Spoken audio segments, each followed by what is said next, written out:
chose qu'ils te demandent. Ils veulent quoi? Le passeport? Donne le passeport. C'est le bien de leur fille. C'était ta femme, ok, mais donne-leur, c'est un souvenir. Ils veulent quoi? L'attestation de décès? Mais donne-leur. L'hôpital t'a donné l'attestation de décès. Mais donne l'attestation de décès. Au moins, ils se calment. Bonjour, Fla. Ils veulent quoi? Des choses peut-être que tu n'as pas données? Mais papa. Papa. Est-ce que dans tout ça, vous avez aussi vu qu'il y a les enfants? Déjà même que, au mariage et tout, on se posait la question pourquoi le petit, il était en train de rejeter chaque fois, en fait, quand tu voulais lui donner le gâteau. Bon. C'est qui les messieurs? Les messieurs, c'est les frères de Marcelo. Les enfants, ils aiment les gâteaux. Mais par-dessus tout, tu as de grands enfants qui pleurent chacun de leur côté. Parce que eux aussi, ils n'arrivent pas à faire le deuil. Ils n'arrivent pas réellement à faire le deuil de leur mère.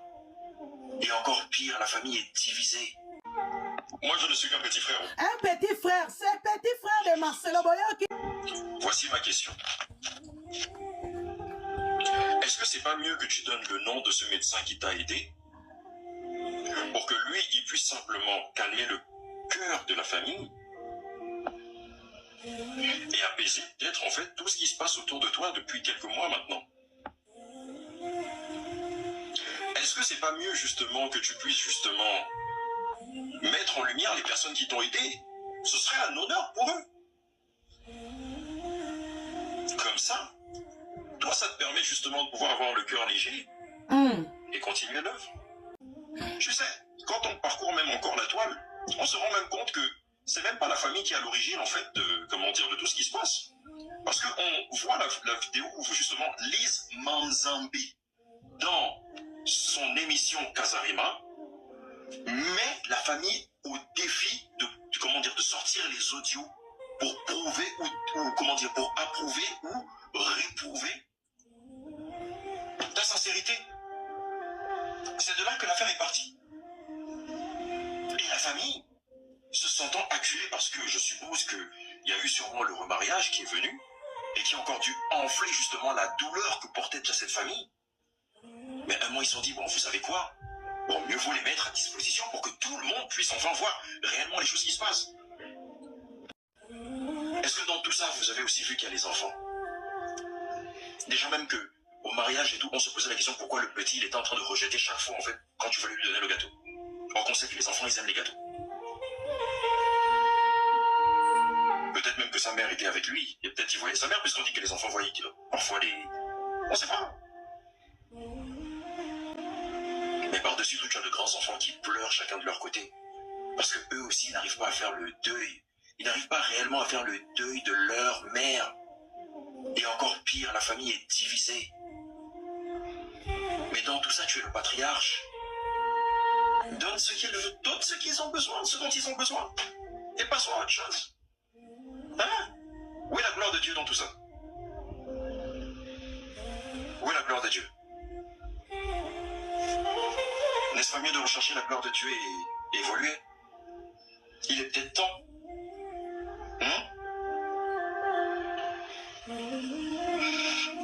Bon, je te sais sage, hein. Donc, j'espère que ma petite contribution te permettra justement de voir réellement les choses dans leur clairvoyance. Et par-dessus tout, servir le Dieu que l'on...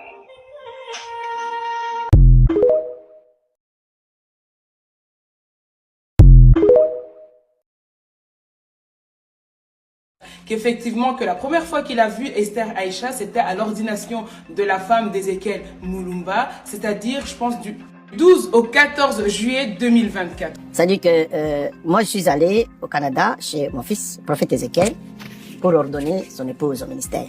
L'épouse du prophète Ézéchiel. Et c'est la bien-aimée Aïcha qui m'interprétait, et qui s'occupait du tout à l'église. Il me cherchait à l'aéroport, me loger, elle me cherchait à manger.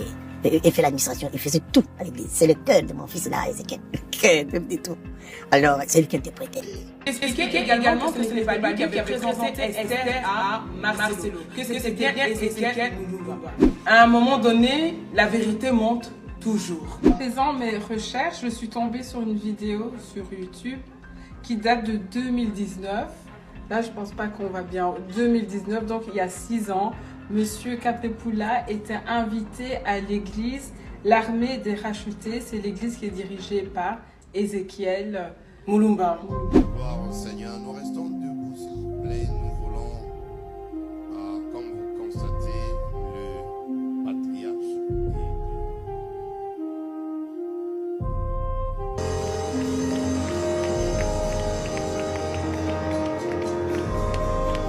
Comme avait dit Mamou, plutôt sur la chaîne de Mamou International, elle expliquait que Daniel Kapepoula détestait Maman Blanche. Il haïssait Maman Blanche, en fait. On se rend compte, à force des choses, on a l'impression, en fait, que tout était, pas l'impression, tout était prémédité. Tout était préparé, en fait. Parce que pour quelle raison Daniel Kapepoula va cacher cette information-là? Et comment se fait-il que Ezekiel Moulumba, le jour du mariage, il a insisté que c'était lui qui a présenté Esther à Marcelo? Et comment se fait-il que dans l'interview de Lise Mazambi, monsieur Daniel Kapepoula oubliait de dire que ce n'était pas la première fois qu'il revoyait, en fait, qu'il voyait Esther en 2024, qu'il la connaissait déjà depuis 2019. En sortant cette vidéo, je sais qu'ils vont aller supprimer la vidéo originale.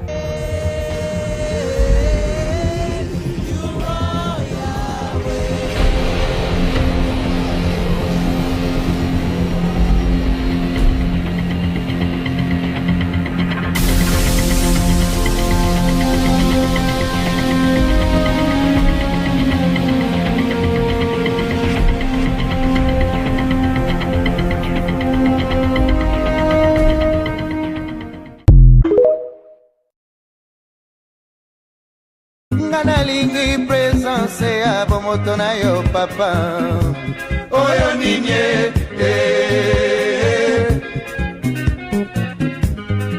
boya makambo ezali minene boya makambo ezali minene Franco abeleli na Amerika Franco abeleli na Bruxelles Franco abeleli na Paris Balobi makambo ezali minene.